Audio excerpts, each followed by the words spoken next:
хочу лишь с тобой секунды до вечности и назад. Ведь хочу лишь с тобой в дальние дали с собой и назад. Вот она, любовь залетая самой заветная, ты единственная моя, моя заветная, без тебя единственная жизнь.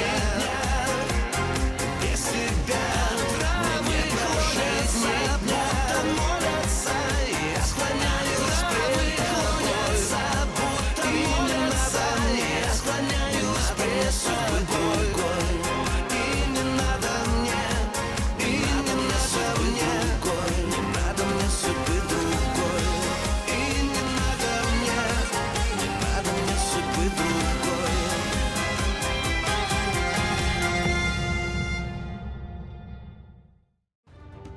باغدان بيمسكوا لفيودور واقف جنب محمد المتصاب وفوراً بيعتقله. كلاديفيا بتكتشف إنه محمد هو ابنها. أكسانا وأنا بيروحوا على المطحنة ليدوروا على فيودور. أوسيب بيرجع بيحاول يقنعها لأنها تتزوجه وبيقدم لها شال هدية. أولغا بتزور فيودور وأكسانا بتتفاجأ فيها. اسكندر بشك بخيانة آنا لإله وآنا بتزعل من هالحكي وبتقرر إنها تتركه.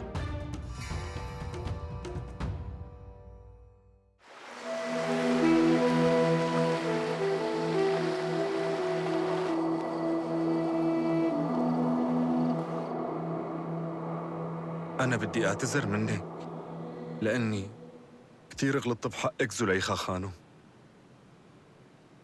انت بشو؟ لأنه أنا يلي خبيت بنت حضرتك. شو؟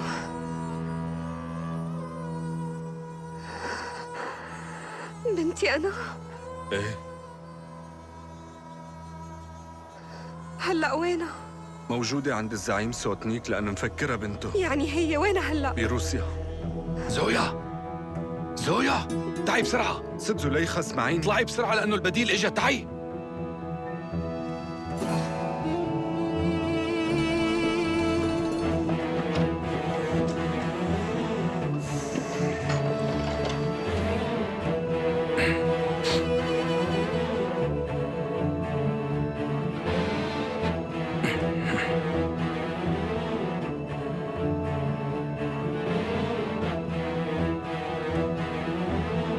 بدي أسألك سؤال، كيف بروح على الحرم لك؟ ليش أنت عشوناوي يا روسي؟ ضروري روح لهنيك. أنا فهمان عليك، بس أنت مستحيل تقدر تفوت لهنيك بأي طريقة. ليش يعني مستحيل؟ لأنك مو مخصي. وشو يعني مخصي؟ ما فهمت.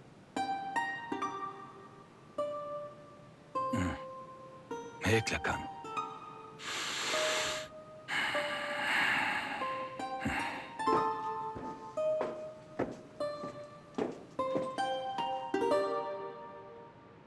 شوتاف، انت شو عم تحضر هلا؟ خلطة مقوية لتساعد أهم مريض عم نعالجه.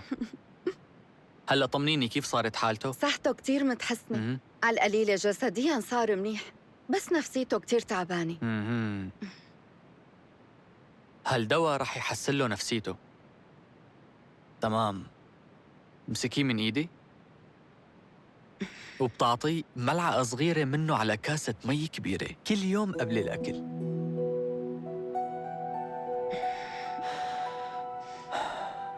رجعتي تتهربي مني يا إما، شو القصة؟ لا، مين قال لك هالحكي؟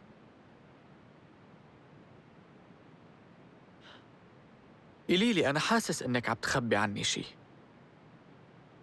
ديري بالك ما نومك مغناطيسياً وأعرف كل شي منك. ها لوين رايحة؟ الخلطة تبع مريضنا. ما في داعي تنومني مغناطيسياً.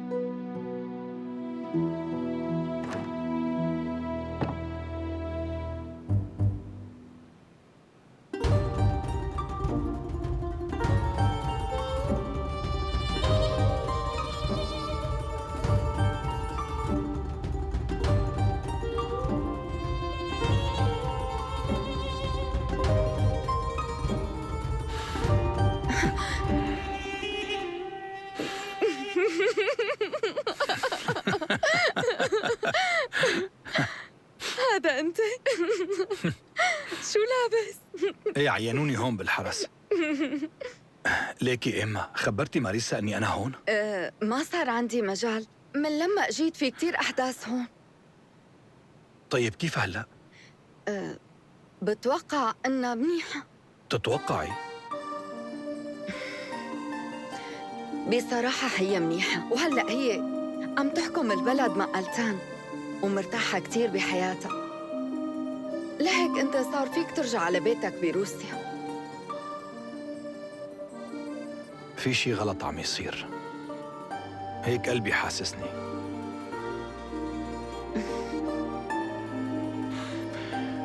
نادي لها، خبريها أني ناطرها هون. إيه طيب.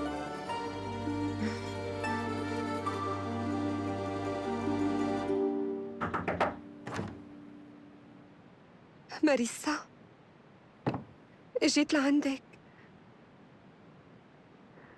بدي منك تساعديني طالع زوجي غولي خان من السجن. في احتمال كبير انهم يعدموه.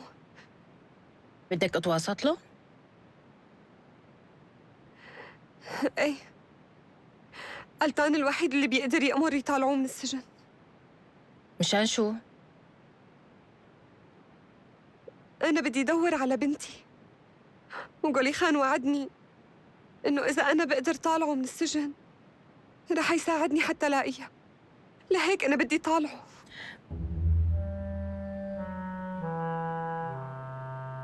زليخة اسمعي مني، روحي دوري على بنتك. انتي بتضلي أمها وقلبك رح يدلك لتقدري تلاقيها. أما غولي خان فهذا واحد جبان، خبروا لألتان إني حامل بابنه. بعدين رجع اعترف إنه كان عم يكذب عليكم. اعترف بعدين. تعرفي إنه بسببه كانوا رح يسمموني ونفدت بمعجزة؟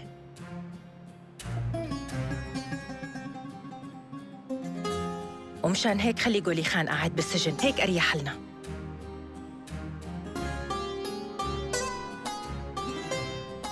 بس أنا رح حاكي ألتان من شانه وقول له ما يعدمه.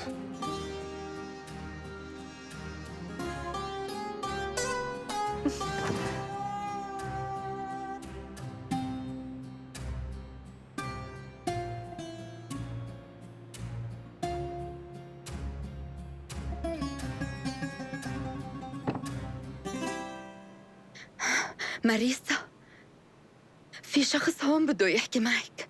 مين هو؟ يور ملاي. عن جد يور ملاي؟ ليش هو هون بتركيا؟ ايه هلأ هو بالقصر. جينا أنا وياه من روسيا.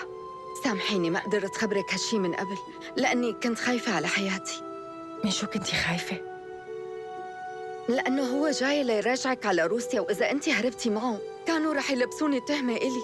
وأكيد وقتها دينيس ما كانت رح ترحمني. ما عم صدق إنه إجا لهون كرمالي. يعني وأخيرا رح أقدر أهرب من هالمكان. ماريسا، أنا بترجاكي لا تروحي من هون كرمال خاطري. لشو؟ لأنك الوحيدة اللي بتقدري تحمينا أنا وشقطاف. إذا بتوصل دينيس للسلطة رح تعدمنا فوراً. ما رح تسامحني لأني ما عطيتك السم. إيه بهي معك حق. لولاكي ما كنت عايشة. رح ضل قاعدة هون لحتى خلصكم من دينيس. عن جد رح تضلي؟ إيه بوعدك. هلأ وينه يور ملاي؟ تعالي خليني أخذك لعنده.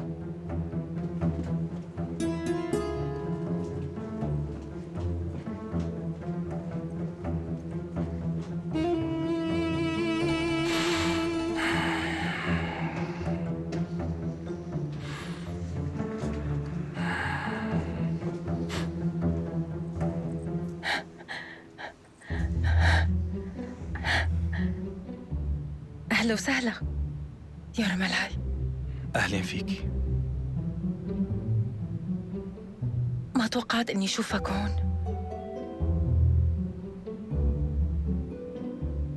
أنت جيت لهون كرمالي؟ إيه طبعاً.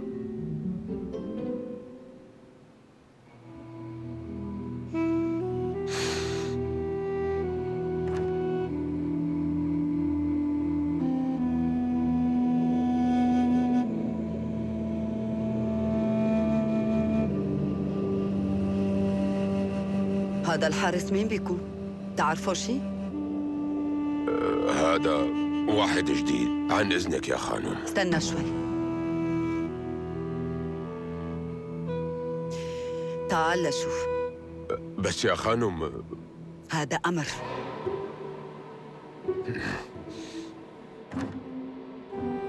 يلا فوت. أنا عم راقبك من أول ما أجيت لهون. أنت وفي وخادم أمين. برافو عليك.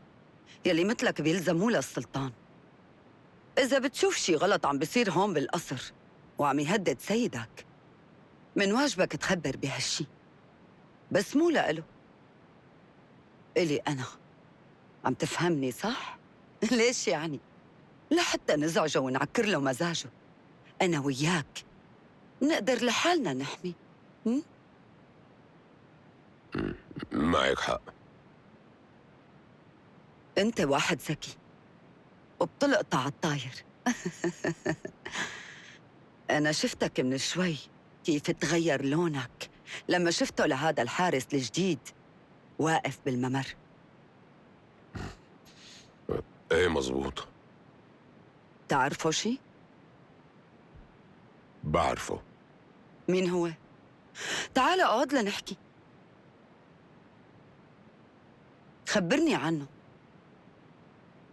المفروض نتفق إنه نحمي السلطان من الناس اللي ناويتله على شر. قلي مين بيكون؟ هذا اسمه يور مالاي، حارس حدود من روسيا. حارس؟ هلأ عرفت من وين هو بيعرفها لماريسا. بس كيف قدر يوصل للقصر ومشان شو؟ يمكن إجا مشانها. اللي بعرفه إنه بيحبها كتير. شو يعني؟ بيحبها عشقانة. هيك الموضوع؟ الحب؟ إيه، لهيك إجا على تركيا. وسخ. أوه، يعني أنت ما بتحبه؟ ليش مين هو؟ حتى أنا أحبه. شكلك مو طايقه بنوب. يعني لو صح لك بتقتله لهالحارس شو بتعمل؟ إذا بيأمروني روح أقتله رح أقتله. الواضح إنه قلبك مليان منه. بس شو عامل معك لحتى تكرهه هيك؟ لا تحكي. أنا بشوف شو قصته لهالحارس لحالي. يلا روح ودير بالك تجيب سيرة لألتان إنك شفته. أنت بدك مصلحته لسيدك، لهيك ما رح تحكي. أنا اليوم عندي مناوبة حراسة على مدخل هالقصر. خلينا نهرب. هلأ ما فيني. ليش؟ أنا لسه في عندي شغلة بس أعملها نهرب أنا وياك.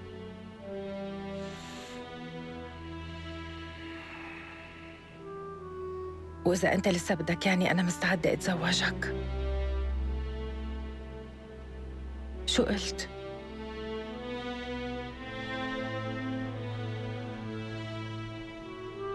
عم تحكي عن جد؟ إيه عم بحكي جد.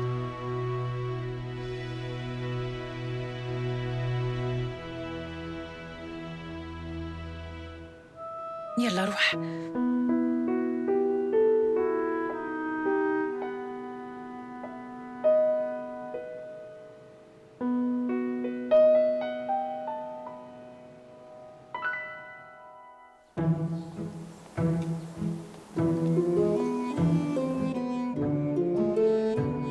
تفضل، فيك تروح.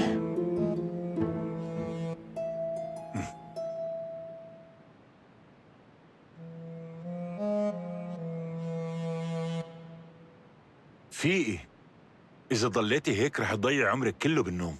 عن شو عم تحكي؟ أنا بس عم ريح شوي. ما بصير ترتاحي، لازم تقومي بقى. وشو بدي أعمل؟ لازم تحاولي تصلحي علاقتك مرة تانية مع ألتان. بعد ما تركته بيوم العرس تبعنا وهربت؟ كيف بدي حط عيني بعينه؟ قالتان مستحيل يسامحني. هذا حكي فاضي. نحن لازم نلاقي شي طريقة نبرر فيها اللي صار. فهمي علي يا آيغول؟ آلتان انكشاري وزلمة جدي وقاسي، بس ما بيعرف يتعامل مع الناس ولا بيفهم بالأمور الدبلوماسية اللي بتصير بهذا القصر. وهذا البلد ما رح يقدر يديره. المرة اللي رح تكون معه هي اللي بتقدر تديره.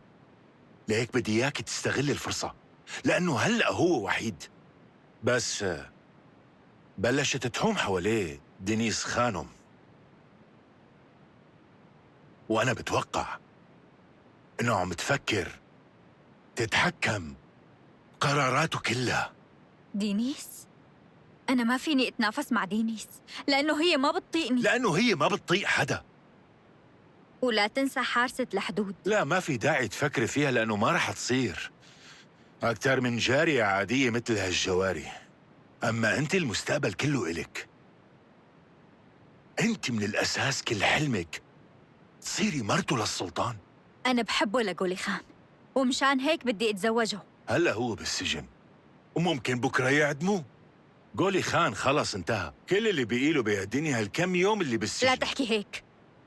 اسمعي مني آيغول يا بنتي، فكري بعقلك. غولي خان بالسجن وآلتان اللي على العرش، وهلا مصير غولي خان متعلق باللي رح تعمليه انتي. لهيك فيك تساعديه وتضحي كرماله. يعني عم تحاول تقول إنه آلتان الوحيد اللي بيقدر يحرر غولي خان؟ ايه أكيد. كيف لكان؟ بس لازم تروحي لعنده وتحكي معه ليصير هالشي. انتي بنت صبية وحلوة وذكية وبتقدر تسحريه، وصدقيني انت الوحيدة اللي بتقدري تحكي معه وتخليه يطالع غولي خان من السجن. بس هيك أنا ما رح أقدر صير مرته. بس انت رح تكوني مرته للسلطان.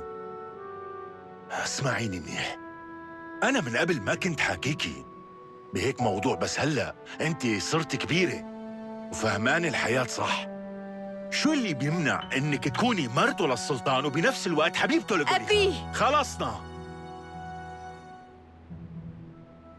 روحي احكي مع آلتان وتفاهمي معه، وهي هي الطريقة الوحيدة اللي بتخلي غولي خان يطلع من السجن. ايه على فكرة، بنفس السجن موجود ابنه لرئيس الخدم تبعنا فاسيلي. رومان؟ ايه، بس يا خوفي يكون حكى عن القصص اللي كان يشوفها عنا بالبيت. ليش هو شو بيعرف عنه؟ المفروض ما يكون بيعرف شي عنا، بس بيقدر يحكي أي شيء إذا وعدوه إنه يطلع. هلأ المهم نحن لازم نلاقي شي طريقة نسكر له تمه فيها.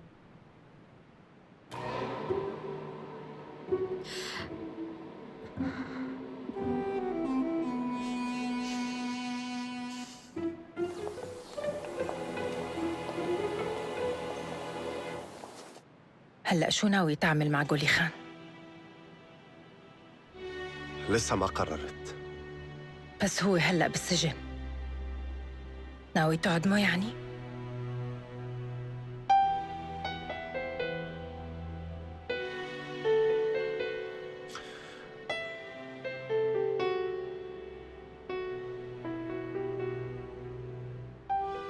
غولي خان غلط غلطة كبيرة وأهانك كمان. كان عم يحكي على شرف اللي رح تصير مرت السلطان، ولهيك ما رح سامحه.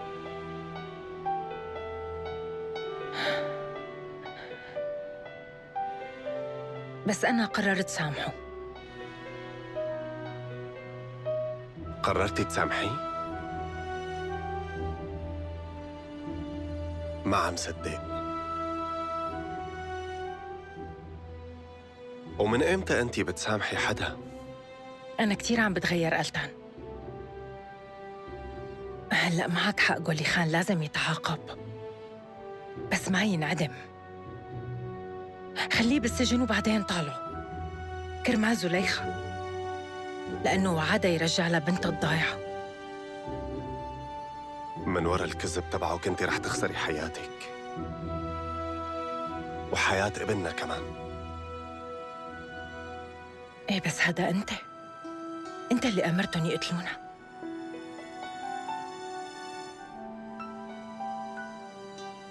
ايه أنا كنت غلطان، بس أنتِ كمان كنتي عم تخليني صدق كل هالكذب هاد، ولا لا؟ غولي خان ما رح يطلع من السجن.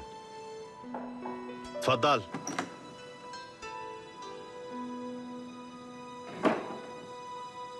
أنت كتير صاير قاسي. كنت مفكرة إنه الحاكم العظيم لازم يكون رحيم ويقدر يسامح أعدائه. أنا كتير آسفة، بدون قصد سمعت الحديث اللي دار بيناتكم، لهيك لازم اتدخل وأقول رأيي. اسمعي يا حبيبتي، هاي الرحمة الزايدة أوقات بتكون أخطر بكتير من القسوة الزايدة بالحكم. لازم تفهمي هذا الشيء، لأنك بعد فترة رح تكوني مرته للسلطان. غولي خان لازم ينحكم بأقصى عقوبة لأنه شخص خطير. هلأ صار خطير؟ في شيء أنا ما بعرفه عنه؟ في عندي معلومات إنه غولي خان كان عم بيتآمر لحتى يستولي على العرش ويصير هو السلطان. مين عم يدق الباب كمان؟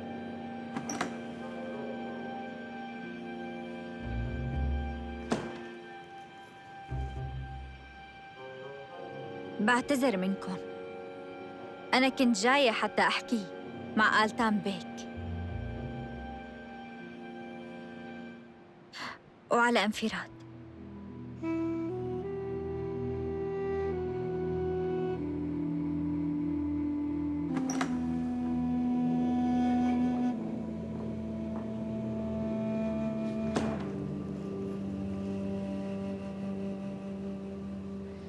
ما رح حاول وقف في وشك إذا ناوية تتخلصي من أعدائك، بس ديري بالك إنك تقربي من رفقاتي. رفقاتك؟ ايه صح، انتي ما بتعرفي، لأنه اللي عايش كل حياته بالضيعة ما رح يخطر على باله إنه هاي القصص ما بتصير وقت تعيشي بالقصر، لأنه هون ما عندك رفقات. أكتر الأشخاص اللي انتي بتوثقي فيهم هن أول حدا رح يخونك كرمال بس ينفدوا بجلدهم.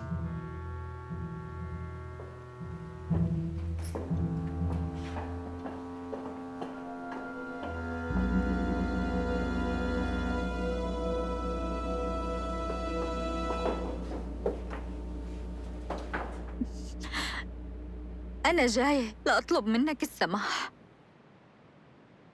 أنا بعرف الأذى يلي سببت لك إياه لما أنا اختفيت فجأة بيوم العرس تبعنا، بس ما كان إلي ذنب يلي صار.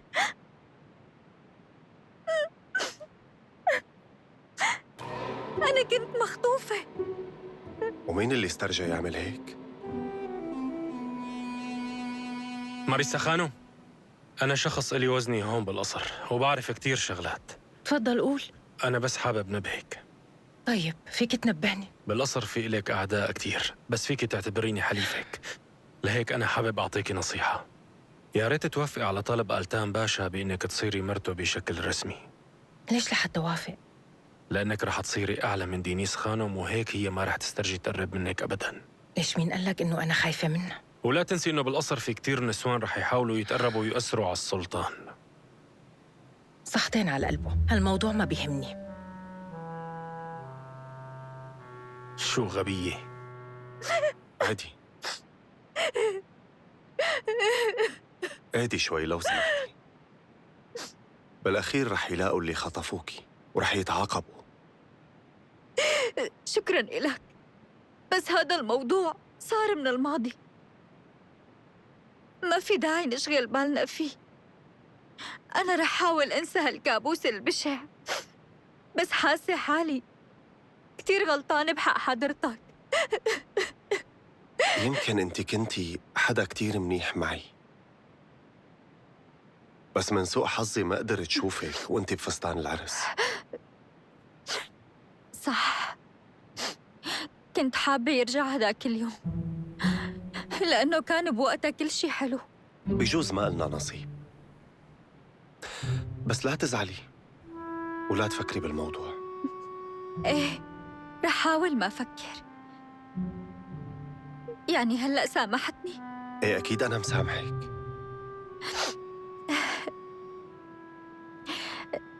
تسمح لي إني صير إجي لهون على القصر مشان شوفك وأحكي معك؟ أنا ما نسيت قديش كنا أنا وياك نحكي. ايه هالشي أكيد يا أيقول. أنا رح انبسط إذا بتجي لعندي ومنحكي أنا وياكي وإمتى ما بدك. كتير منيح. هالموضوع كان مثل الهم وانزاح عن قلبي.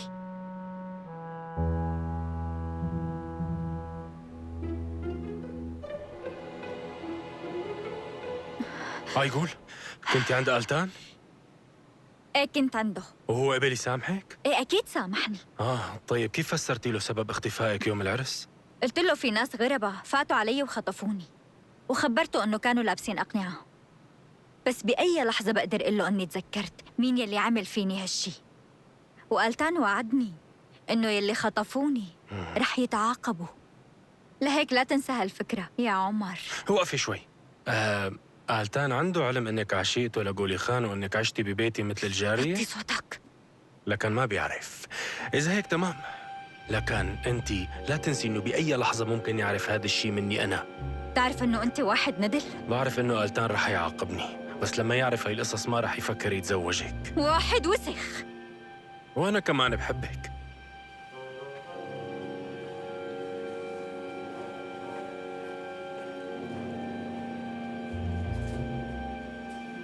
مو معقول. شو وسخ؟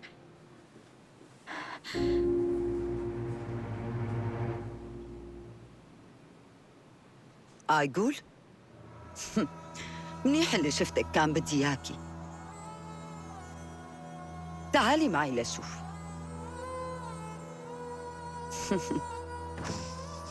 تفضلي أيقول. أنا جبتك لعندي لأنه في موضوع بدنا نحكي فيه. أنتي بنت كتير ذكية. وأكيد بتعرفي إنه بهاي المرحلة لازم نتساعد ونكون مع بعض. فوتي اقعدي. ما عم صدق.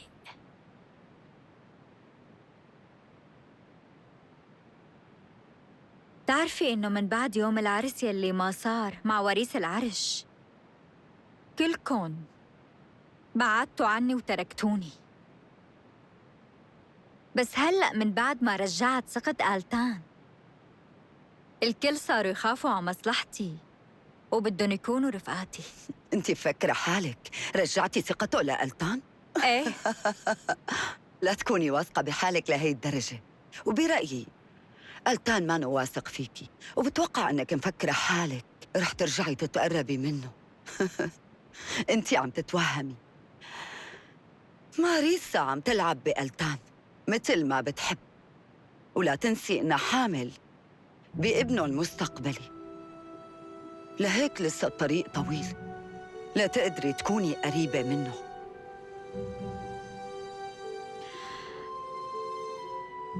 طيب ليش عم تحكي معي كل هذا الحكي؟ لا تزعلي مني، أنا ما عم بحكي هذا الحكي مشان زعلك، لا بالعكس، أنا بدي ننسى كل الزعل اللي كان بيناتنا بالماضي. في عنا عدو مشترك أيقول، لهيك لازم نتعاون مع بعض. طيب ليش قولي خان كان عم يقول إنه ماريسا حامل بابنه هو؟ أنا بشوف هالحركة مولدنة وغبية. كل همه إنه يبهدله لألتان، لأنه من زمان ما بتطيق سيرته. يعني خادمه القديم والانكشاري بيطلع أخوه ومن دمه، ومشان تكمل معه بزيح قولي خان وبياخد مكانه على عرش. أكيد وقتها بده يجن، والغيرة تعمي قلبه، وشو النتيجة؟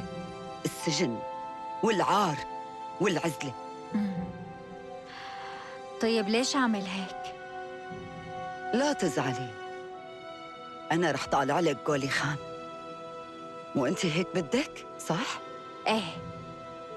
هو عنيد كتير وأوقات تصرفاته غبية، بس لا تنسي إنه في عنده ميزات، وهالشي رح يساعده ليقدر يستلم بوقت قريب كتير منصب مهم هون بهذا القصر. أعلى منصب بالقصر؟ عن جد؟ إيه. يعني على حسب ما فهمت إنه إيه، أنا بدي أشوف غولي خان قاعد على العرش.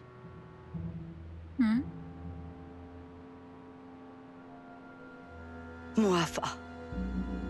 بتوقع الموضوع بإيدينا، بس لازم نطول بالنا هاي الفترة. هالولد عمر تعامل معك بطريقة مانا حلوة، وبرأيي ما له مكان معنا ولا بالقصر.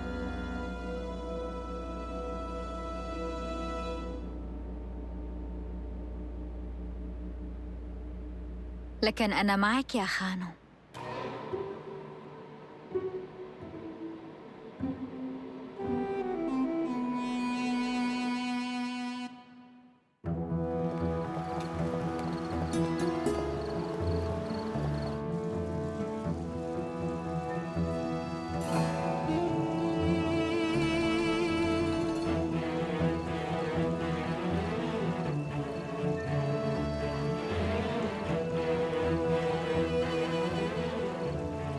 انت يا حارس، دينيس خانم طلبتك لعندها، يلا روح. بس أنا في عندي حراسة. في مين واقف محلك؟ يلا اتحرك.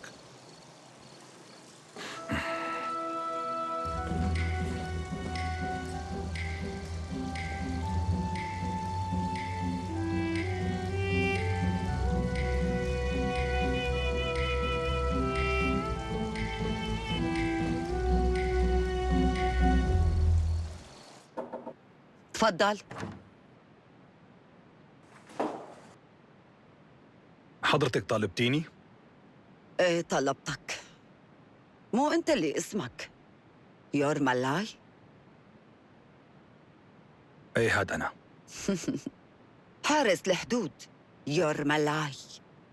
أنا بعرف مين بتكون وشو سبب جيتك على تركيا، وبعرف ليش عم تخدم بالقصر. أنا عم أخدم السلطان يا خانم. بلاها هالحركات يا حارس الحدود الظريف. هلأ جاية تلعب قدامي دور الخادم الوفي؟ بتحبها مو؟ ما عم أفهم على حضرتك. بالعكس أنت فهمان شو عم بحكي. أنت بتحبها لماريسا وجيت مشان تاخدها معك عروسيا. معي حق بهالحكي؟ شو رأيك بهذا الاستنتاج؟ هالشي كتير واضح من أول ما شفت عيونك، بس ما في داعي تخاف مني هلأ. أنا رح حاول ساعدك. ما فهمت شو قصدك. عود لفهمك. شكراً لحضرتك. قصدي كتير واضح. أنا قررت إني ساعدك لترجع ماريسا على روسيا.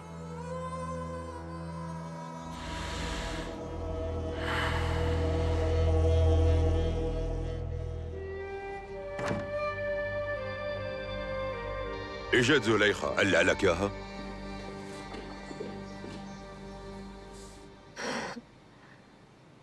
إذا بتوعدني تطالع غولي خان رح أخبرك بشغلة عم تصير من وراك وإنت ما بتعرفها عن ماريسا.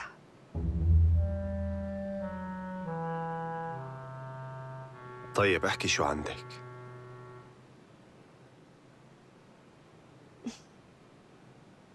بس أنا ما رح أوعدك بأي شيء. ليش ما بتفكري ببنتك؟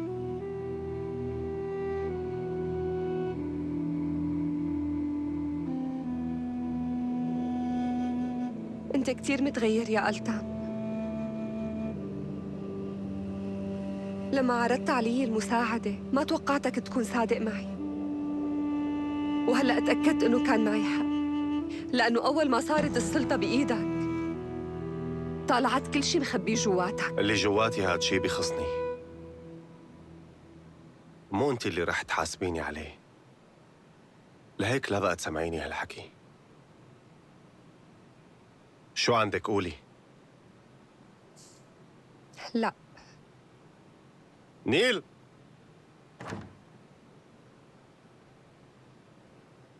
هاي المرة بتعرف موضوع كتير مهم، وما بدها تحكي لي إياه. ما بدها؟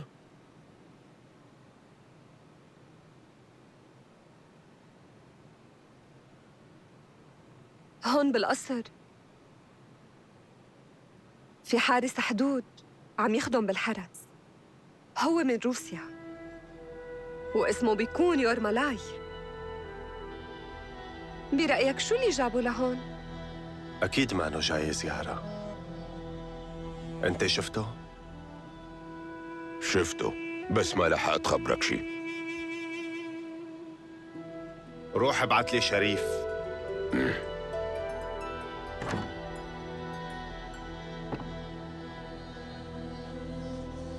شو مشان غولي خان؟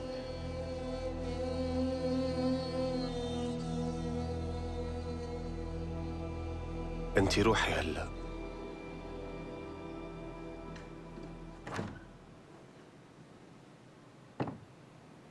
أهلين يا ورملاي. شي كتير حلو. أنا ما عم أفهم، أنت ليش هيك قررتي فجأة تساعديني أنا وماريسا؟ ليش؟ أنا هيك قررت. بفهم منك إني أنا عجبتك؟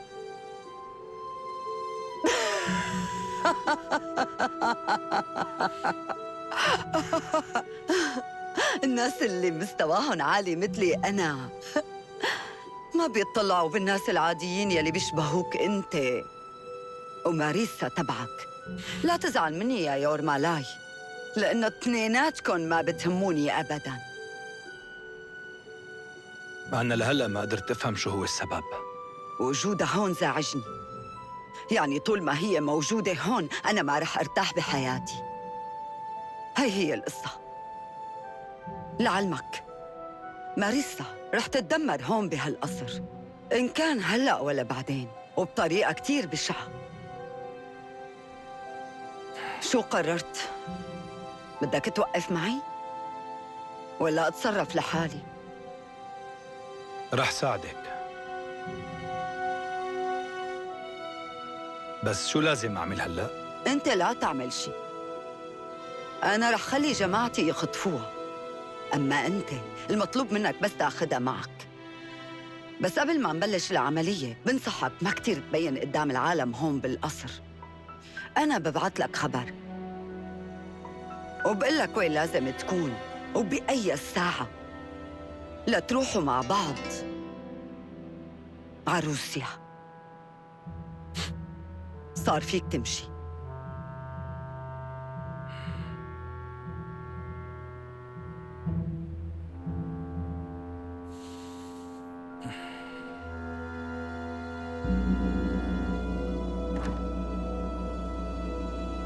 اللي جاب لي هذا الروسي هو عمر. طيب هالشي ما خلاك تشك؟ بتمنى تسامحني على سوء تقديري للموقف ألتان باشا. أنا ما دققت بالموضوع لأنه بالعادة الحاشي بوصفوا معارفهم بالحرس. يعني أنت ما خطر على بالك أنه عمر باشا طلب منك تشغل بحرس القصر واحد روسي وحارس حدود؟ بس ما في شيء غريب بهذا الموضوع، لأنه مو بس الأتراك بيخدموا عنا بالحرس، في فرس وفي مصريين، وحتى كمان في واحد مجري. هيك لكان. وأنا يلي بوزعهم على الأجنحة كمان. الأقسام المهمة بيخدم فيها العناصر يلي أنا بوثق فيهم، وهدول الناس بالذات لا بيحرسوا بالسجن ولا بيوقفوا على البوابات أو حيطان القلعة، وحتى بعد سنة من الخدمة ما حدا منهم بيشوف السلطان. كتير منيح. إذا بتحب حضرتك أنا فيني حطه ليورمالاي بالسجن من هلأ، بس بدي أمر منك حتى أمسكه لعمر ويتعاقب على الأفعال اللي ارتكبها. لا طول بالك، بكفي هلأ أنك تراقب الاثنين وما تتركهم لنعرف شو عم يخططوا.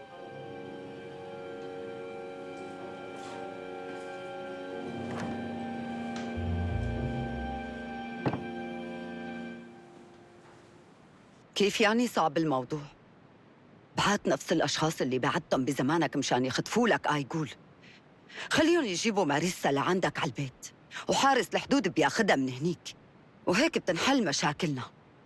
وألتان باشا قرر إنه يتزوجها. والحراسة اللي حواليها مو قليلة بنوب. منيح اللي ذكرتني، لأنه ألتان كمان لازم يقبل يتزوج من آيغول. هذا موضوع تاني. هي هلأ حامل بابنه لألتان، وإذا حدا منهم بيعرف بهالحكي فوراً رح يعدموني. كأنك بالفترة الأخيرة صاير جبان يا عمر.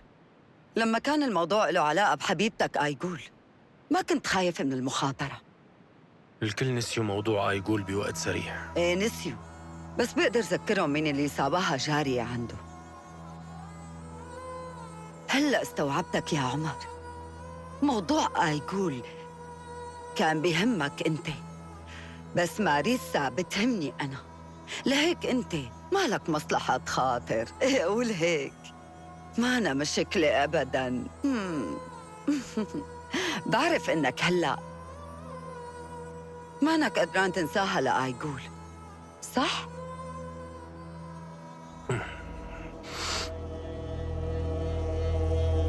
أنا رح أعطيك إياها إذا ساعدتني لأخلص من حارسة الحدود وألتان وغولي خان. هاي البنت رح تكون إلك، برجليها رح تجي لعندك، أنا بوعدك. وهلأ شو؟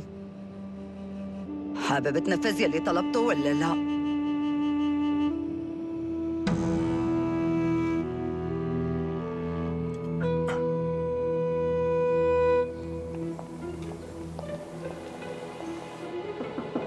تفضل. ألتان، أنت لازم تسمعني. خطرت لي فكرة أكيد رح تعجبك. تعجبني؟ أنا بعرف منيح شو الشيء يلي عم بيضايقك وعم بيخليك تتعذب، لهيك لقيت لك طريقة تخلي فيها حارسة الحدود العنيدة ترجع تتقرب منك. بدك اطمرها بالمجوهرات؟ ولا جيب لها فساتين كتير غالية؟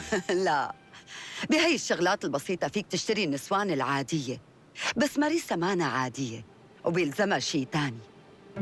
والظاهر إنه أنت بتعرفي شو بيلزمها. السلطة.